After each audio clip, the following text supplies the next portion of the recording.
Hello, and thank you for coming this morning.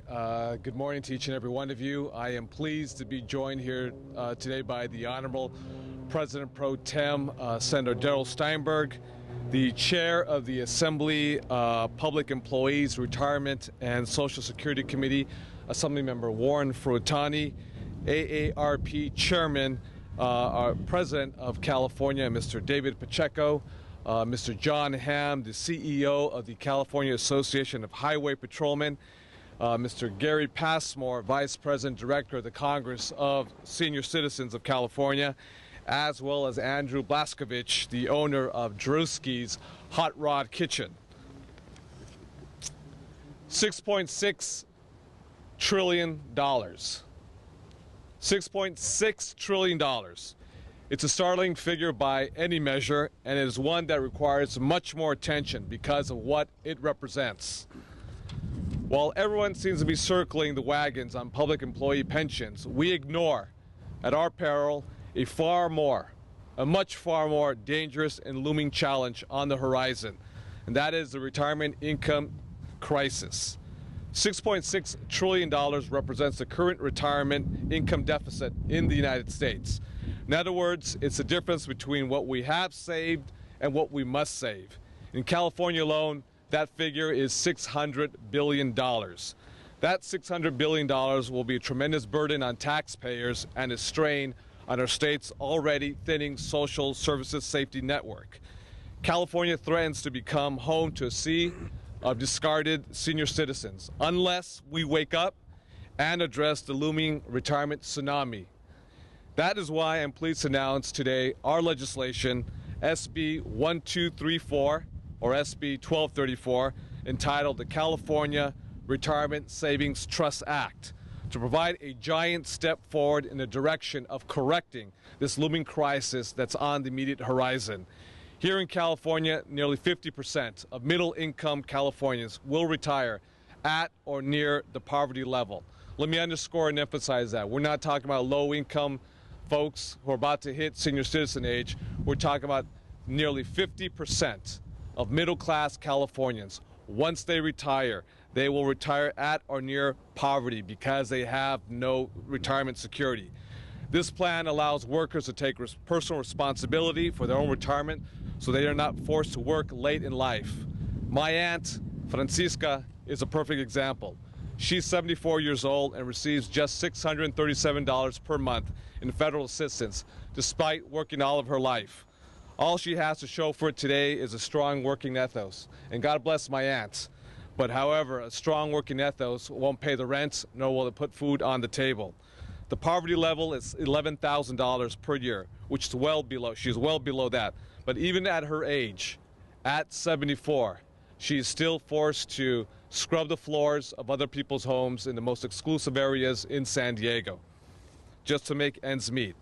At present, there are more than 7 million workers in the private sector who have no access to any type of retirement security. They are among the most vulnerable. SB 1234 creates a supplemental pension plan for this very large workforce, many of whom toil in our state's massive service industry, like the workers from Drewski's joining me today. It's an opt-out program that will serve as a supplement to Social Security. It's important for people to understand that Social Security equals subsistence living at best. It is not enough for retirement, and we must supplement it. This personal pension plan is portable, universal, and affordable. It is also designed to make it easy to adopt by small businesses in California, like Drewski's, which is rapidly growing with more than 25 employees. Most of these businesses are challenged to offer a retirement plan because they are often too burdensome or too costly.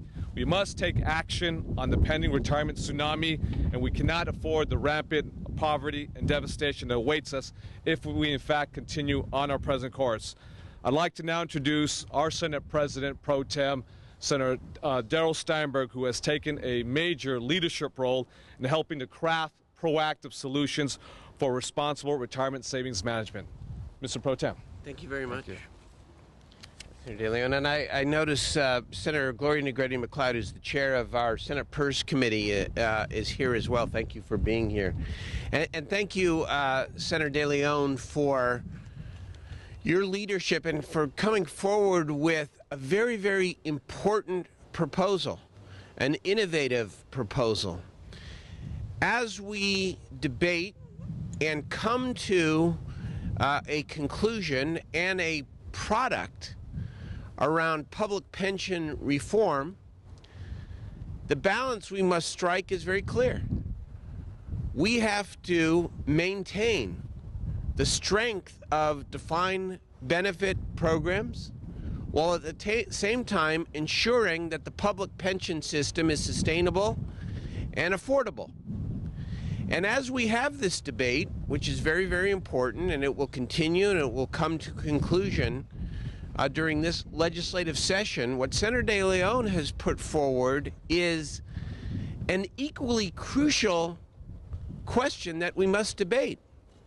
We talk a lot about the middle class, the middle class, the middle class. You hear it in every presidential debate. You hear it in most press conferences, but we too often don't dig a little deeper and ask what defines somebody having the opportunity to actually be in the middle class. And to me, it's very clear. It's a decent wage, it's health insurance, and it's some form of retirement security. If we believe that people who work hard all their lives should be able to live their later years in life with some degree of security, this proposal is crucial.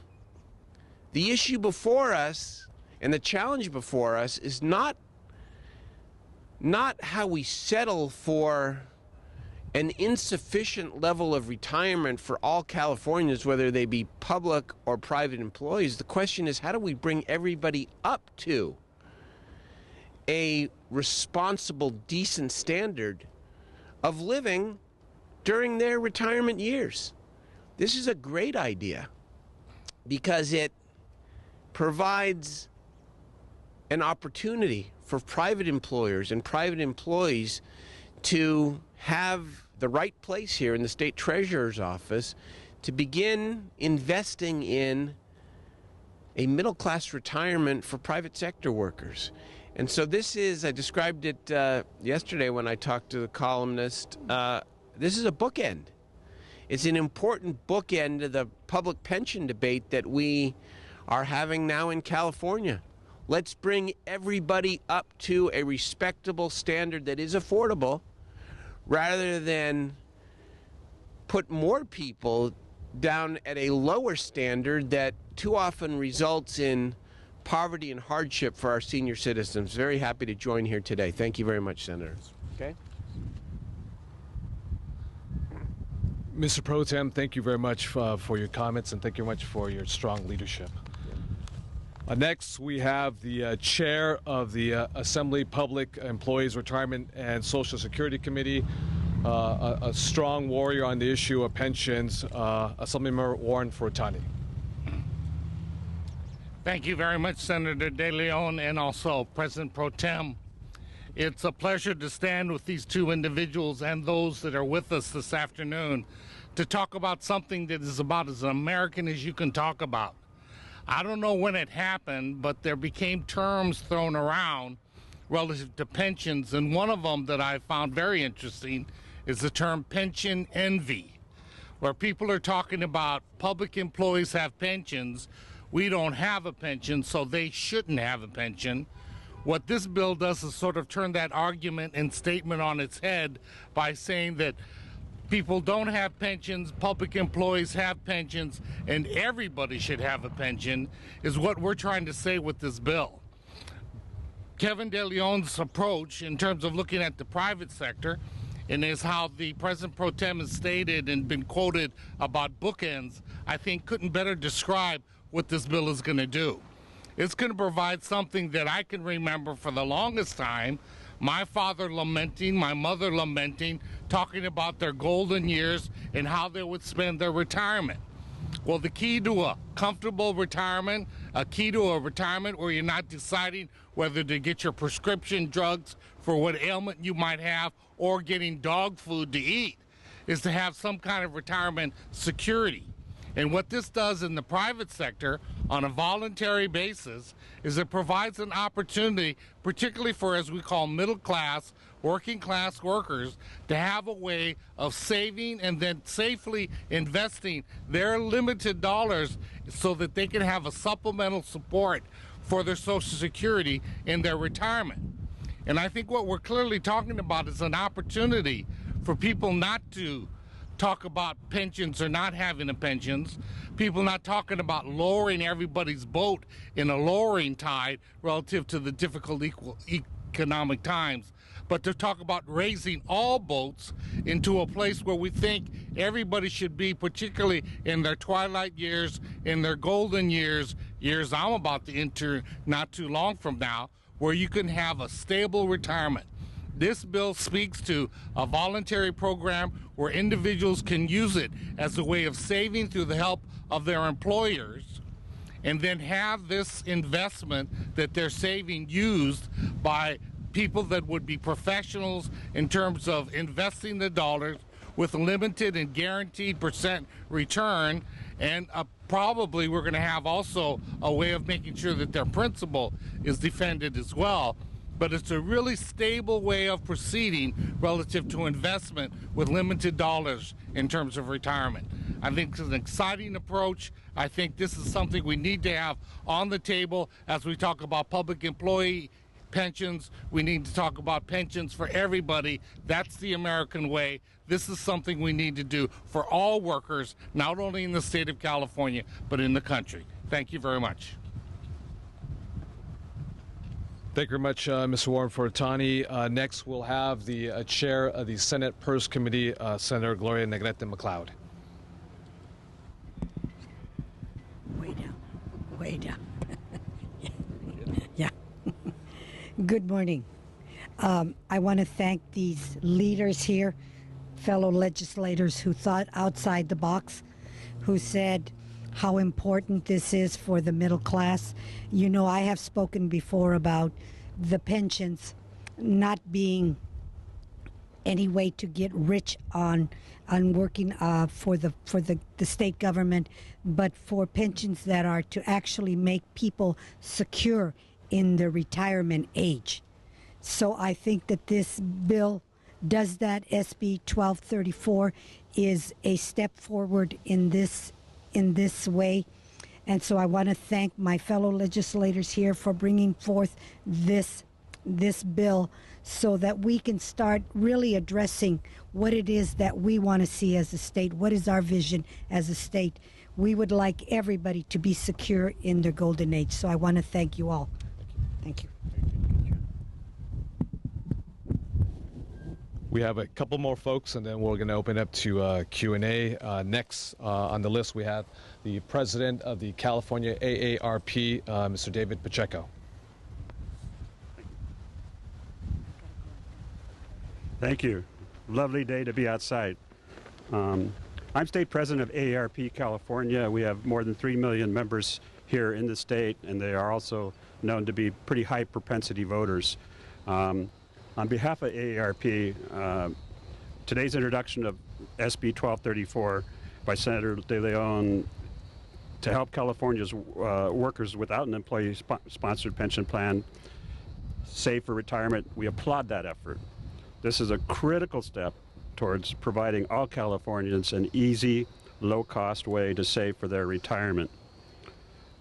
As you know, Social Security is the bedrock of all retirement plans. For most Americans, Social Security is the only defined benefit plan they can count on to provide an income stream that lasts a lifetime. But it isn't enough. The average Social Security retirement is less than $15,000 per year. If that is all a person receives in retirement, his or her retirement years are likely to be very difficult. Some are fortunate to have an employer-sponsored pension plan with employer contributions to supplement Social Security. But most do not. Saving for retirement on your own can be an expensive, risky proposition. With inadequate investment expertise, high fees charged by money managers, In a volatile stock market, this is rarely a road to financial security and retirement. Many Californians retire with less than enough income to be able to meet their basic needs, and too often must rely on taxpayer-funded programs. Therefore, it's in all of our interest to provide incentives and encouragement to save for retirement. Senator de León's measure will provide a solid retirement savings option for the many Californians without an employer-sponsored retirement plan. We look forward to working with Senator de León and other stakeholders to make this a reality in California. Thank you. Thanks. I learned from the best. Next, we have John Hamm, who is the CEO of the California Association of Highway Patrolmen. Thank you, Senator. And I want to thank the legislative leadership for thinking outside the box. We have been kind of at the center of the storm for pension reform. And I have to say that over the years, I've wondered what is going to happen with private sector workers who don't have the pensions that our members have. And what I've learned a long time ago when we were having this discussion back in the early 2000s with pension reform was that we started interviewing private sector workers, and we discovered that they did not have much money saved. And we started asking them, how are you going to retire? And there was two main answers. One was that I guess I won't be able to retire, which was probably the most realistic answer. And the other was I was going to retire on the equity in my home. And we found out what that led to. So we still have that question looms out there, and this is what this bill will address, is we have the vast majority of workers and baby boomers that are facing retirement that have nothing to retire on. And we can either ignore it and just focus on those who have, or we can deal with those who do not have and give them some retirement security. I've argued for a long time that defined benefit plans and institutional investors bring great efficiencies to the retirement system. It costs the employer no more to get these efficiencies, and we should be looking at those efficiencies. CalPERS over a 20-year period has earned about 8% versus people who are individual investors are earning about 2.3%. You take that over a career, and you're talking about $3 million in savings for pensions versus about $500,000 in pension savings. It's a huge, huge difference that you can gain in efficiencies by opening up CalPERS to the private sector. And I think this is a great bill, and I admire the efforts by the senator and our leadership. Thank you. Two more individuals, and then we'll open up the Q&A. We have Andrew Blaskovich, the owner of Drewski's, a small business here in Sacramento that employs 25 individuals and growing right now. Andrew. First, I want to say, as a responsible business owner, I really care about my employees and their futures. I know working in the food industry is the hardest work that's probably out there, aside from construction and whatnot. And not a lot of them offer traditional type of retirement plans, 401ks and such. So this gives them an easier opportunity to put away money for their future. I think it's a great program. The last thing you want to do is, put in 40 years of hard work and have nothing to fall back on. I mean, this is low cost. It's easy to handle. And if you do a traditional savings plan or retirement plan in this type of industry, it's pretty costly and kind of heavy work to put, when you're trying to balance a full restaurant and 2 trucks. It just takes a lot of time. So hopefully other small business owners here in Sacramento are really listening to what we're doing, and they could follow our lead and give them the opportunity to keep seniors from, when they're retirement age, from living on the streets and just trying to survive on Social Security. I mean, I know it's pretty tough. So I think this is a really great program. I fully support it, Thanks. Thank you. Last but not least, the Vice President of the Congress of California Seniors, Mr. Gary Passmore. Okay. Good morning, everybody. I'll be very brief. let me put this problem in perspective, if I may. Between the fall of 2008 and mid-year 2010, the baby boomers in California lost 49% of their net worth. They lost it in the value of their homes. They lost it in their equity investments. They lost it in their 401k and retirement plans. Many became unemployed and are eating into whatever they were able to put away. We have a retirement tsunami facing this state. It's a big problem, and we need big ideas to deal with it, and big ideas brought forward by some big men and women like the ones who have stood here today. We'll do everything we can to support the effort. Thanks. Okay, we'd like to open up to questions of the Senate Pro Tem, myself, Mr. Furutani, or any folks who are here today. Mark?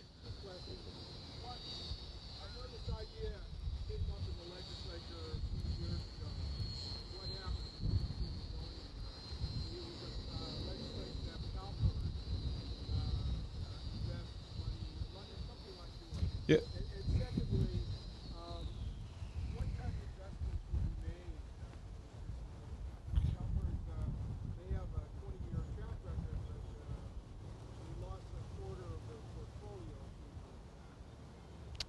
Couple points. One, the measures that you referred to a few years ago, I introduced those measures a couple years ago when I was a freshman on the assembly side. That was a defined contribution. And the major difference between the measures back then was, unfortunately, the left and the right opposed my measures back then on the defined contribution. This is a cash balance defined benefit plan. And the difference is that a cash balance is considered a defined benefit plan because it offers a guaranteed rate of return, unlike a defined contribution 401k plan that's a lot of volatility, similar to like a roller coaster. It gives you the highs of the highs, irrational exuberance, and the lows of the lows, a depressive state of just agony when you've been wiped out completely in one fell swoop. So that's the difference. This is a cash balance defined benefit program. CalPERS would not necessarily administer the portfolio itself because we would open this up to a request for proposal. That means all vendors, including CalPERS, will have the opportunity to bid for the opportunity to actually manage the money and also manage the day-to-day administration of the program itself. And then, Mark, you had the second question, which was why perhaps CalPERS, you know, and so I'm hoping I'm answering your first question with that, or your second question with the first answer, which is this is open to request for proposal. That means CalPERS or anyone else can actually join in and see if they want to bid for the program itself.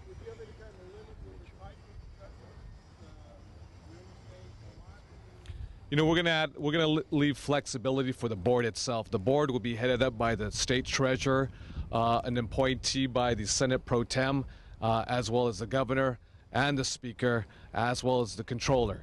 We want to give the board the flexibility. We don't want to prescribe, if you will, the financial instruments that they'll invest in right there. So we want to give them the space, if you will, so they can make the prudent investment decisions. The one thing that we want to do is obviously, you know, Senate Pro Tem Steinberg, as well as myself, is create the foundation from which to build from to create this type of product so this instrument is available to all private sector workers. When it comes to the actual financial investment decisions, that will be made by the board himself.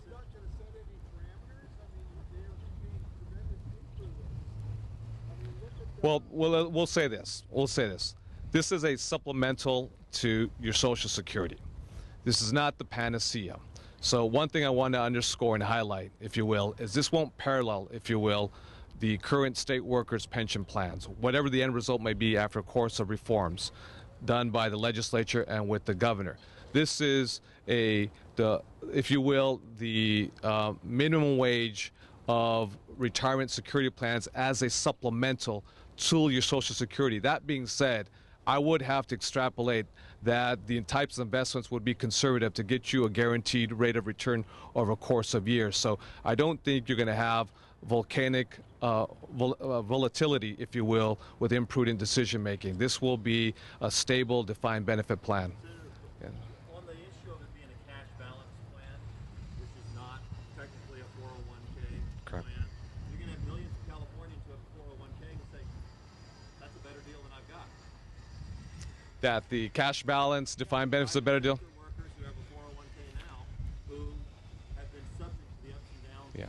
described as bad. The way the measure is drafted right now is private sector workers roughly have about 7 million in California who have no access to any type of retirement security, that being defined benefit or a defined contribution. This is a plan for that universe in the state of California. Obviously, we have other folks in the private sector who have access to defined contribution plan. Right now, the way we have it drafted, it's for those 7 million Californians who have no access at all whatsoever to any type of retirement security at their place of employment. It just seems as though it could hit people having you're giving them a better deal than other private sector workers. You know, they may be eligible too, but what we're trying to do is this. We're not trying to pit anyone against each other. We're not trying to be divisive. What we're trying to do is deal with the looming horizon, the looming crisis that's right on the horizon with the retirement tsunami that's coming, coming on the horizon.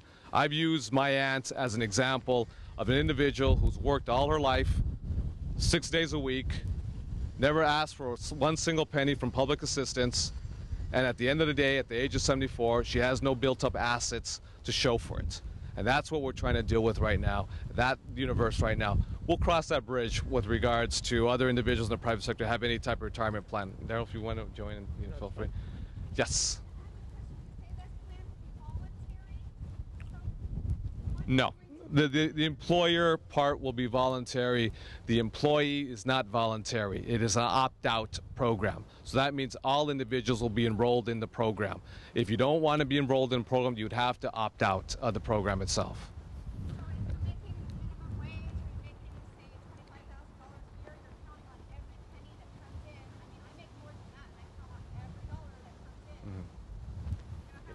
Well,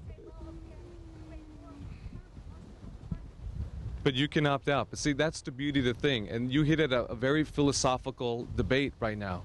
What are we going to do with the large universe of individuals, regardless of the current income level they're at right now, over the course of time once they retire? That's the thesis of the measure itself.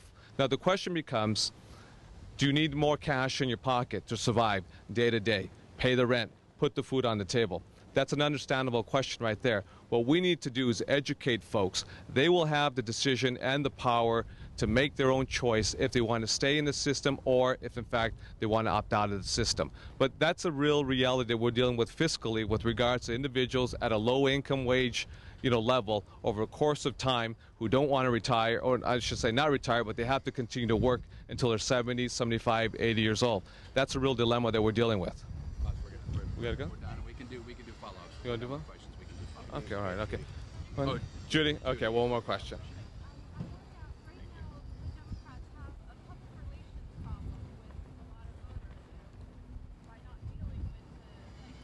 I'll take this one. Okay. That's a leadership.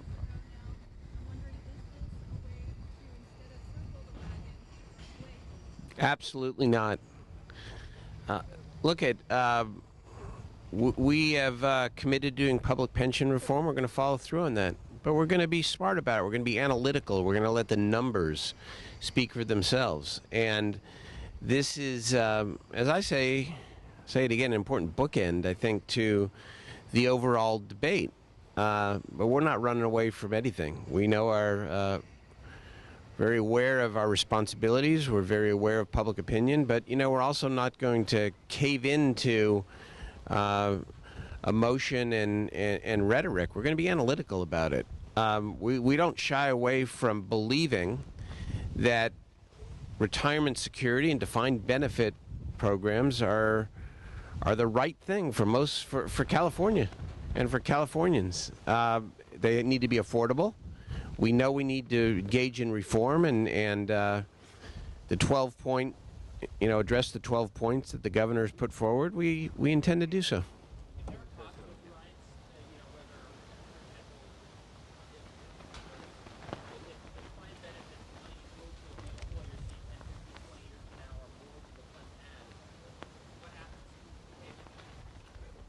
I didn't hear the first part. I heard the last part. I got it. With the pool of those who are participants, we believe that we have plenty of folks. We've crunched the numbers. We've crunched the numbers with the folks who do the actuarials with CalPERS. We have multiple horizons, and we have multiple lifetimes of folks who will be part of that pool itself. This is at very minimal risk, because most likely, at minimum, I would expect that the rate would be tied to a Treasury bond rate, so you at least get a guaranteed return. I expect, minimal risk with regards to this fund. But if, for example, it's impossible to predict 50, 60 years down the road. It's impossible to predict 50, 60 years. I can't predict what's going to happen in the future, or I can't predict what's going to happen 10 to 15 years from now. No, it wouldn't go to the general fund because, note, the Constitution does not allow us to incur any new debts unless it's concurred by the voters itself. So in that sense, the state wouldn't be on the hook right there. We can do individual interviews if you guys want. Other than that, thank you very much.